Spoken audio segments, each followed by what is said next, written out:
Alegría Bildu tiene la palabra la señora Fullaondo La Cruz.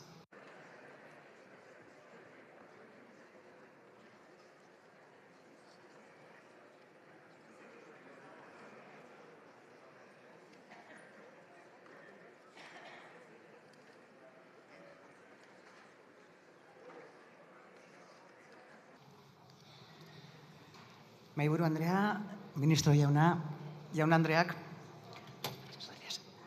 larrialdi bat dagoen bakoitzean, izan dana bat, sute bat, edo istripu larri bat, edo beste dozein, jendearen onena eta oinarrizko beharrizanak negozio bihurtzen dituen sistema ekonomikoaren txarrena ikusten dugu.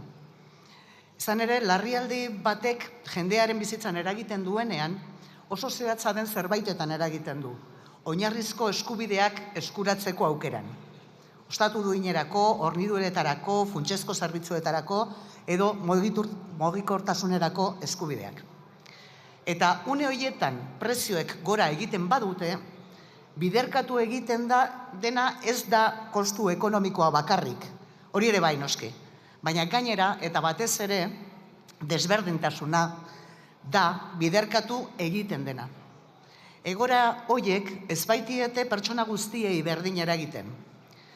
Baliabide gutxien dituzten pertsonak, ahulenak, prekarietatean bizi direnak, horiek dira ondorioak gehien eta bortitzen pairatzen dituztenak.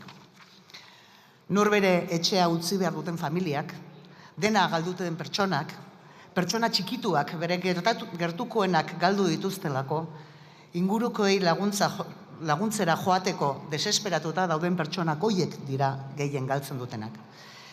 Eta egoera latz horretan nola erantzuten du merkatuak?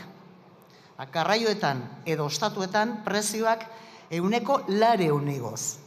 Besterik gabe, norbaitek erabaki duelako jendearen tragedia, mina, sufrimendua eta etxipena aprobetxatzea aukera ona dela mozkinak biderkatzeko, espekulatzeko. Jaun Andreok, ezin da zitalago jokatu, doilorrago, makurrago. Como decía en euskera, ¿cómo responde el mercado a estas situaciones trágicas? Con precios que aumentan hasta en un 400% en transportes o en alojamientos. Simplemente porque alguien ha decidido que aprovechar la tragedia, el dolor, el sufrimiento y la desesperación de la gente es una buena oportunidad para multiplicar precios, para especular, para multiplicar beneficios, para especular. Señorías, no se puede actuar de un modo más ruin, más mezquino, más miserable. Y en este contexto, establecer mecanismos que impidan incrementos abusivos de precios en alojamientos, transporte u otros servicios esenciales no es una medida ideológica, es sencillamente una medida de protección social. En este sentido, el Real Decreto Ley reconoce algo que durante años algunos han negado en esta Cámara.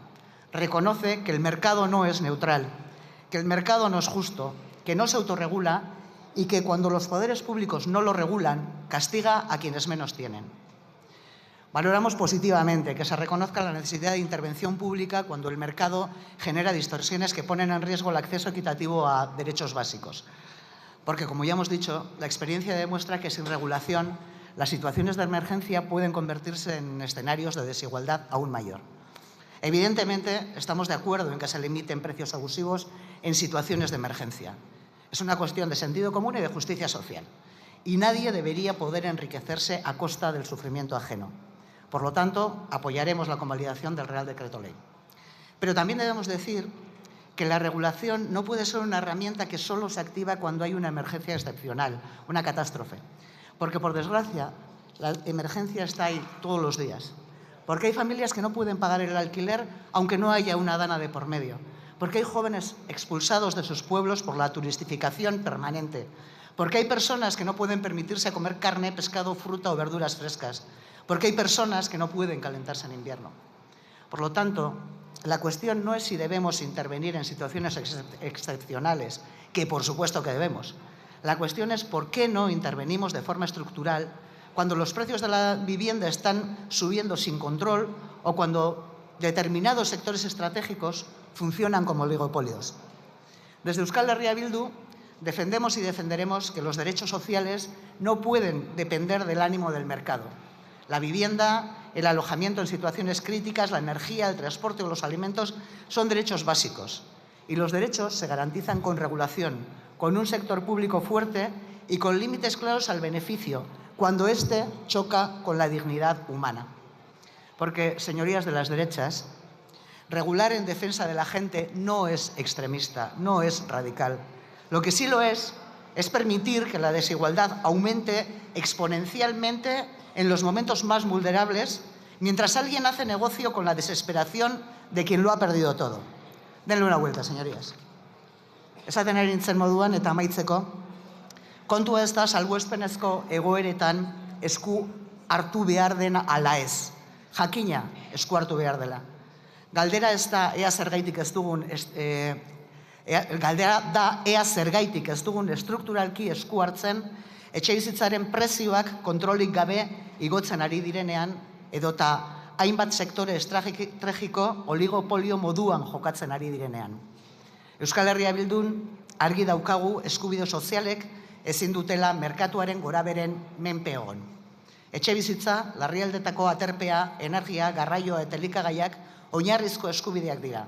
Eta araudi eraginkorrekin, sektore publiko sendo batekin eta irabazi asmoari muga argiak jarriz bermatu behar dira. Eskuinetako jaun-andreak, pertsonak babesteko erregulatzea ez da muturrikoa, inondik ere. Muturrikoa eta onartezina dena da pertsona zaurgarrienen kontura negozioa egitea baimentzea. Besterik ez, mila esker.